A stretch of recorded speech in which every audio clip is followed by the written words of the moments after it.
One of the first things to understand about loyalty is that it is a form of human behavior, just like sorrow, sympathy, or regret.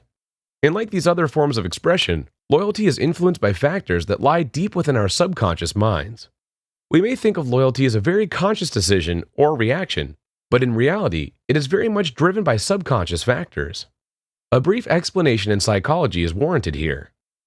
Humans are endowed with a capability to store many things in memory and recall them instantaneously.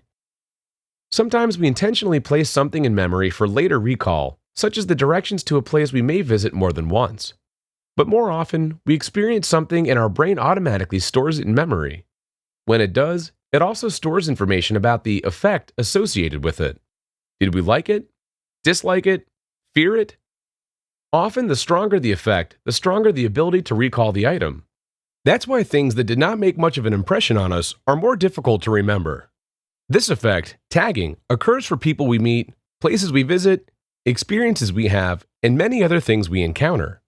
Let's say you meet someone new. Initial impressions are formed very quickly, so the person and the associated effect get placed in memory.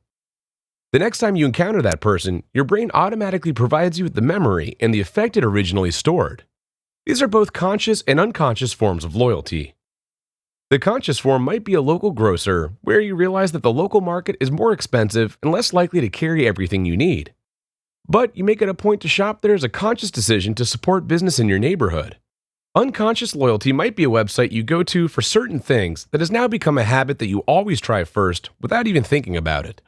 As a behavior, loyalty can be a very complex variable with different types and degrees for different things.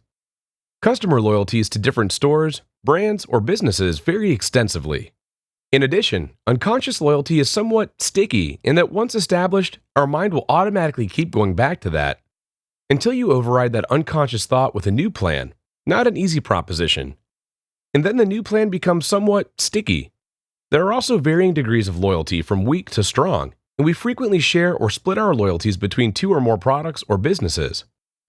For example, there may be 2 or 3 different gas stations we frequent, depending on price, convenience, and other factors. Other situations may exist where you enjoy using 2 different vendors and are equally satisfied with both providers. You might go as far as to intentionally split your business as a way of being at least partially loyal to each. In general, moving from one vendor to another is very easy, substitution. Loyalty is somewhat weaker. But when there are barriers to changing, like filling out paperwork for a new account, or driving much further to find it, then loyalty is stronger because there is a cost to switching, either inconvenience or some other factor. One final point to mention here about loyalty as a behavior is that loyalty and satisfaction are related, but not always the same.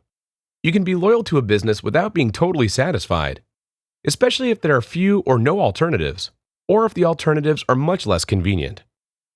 On the other hand, you can be satisfied with the business but not act particularly loyal if you can get the same item or service elsewhere at a much lower price.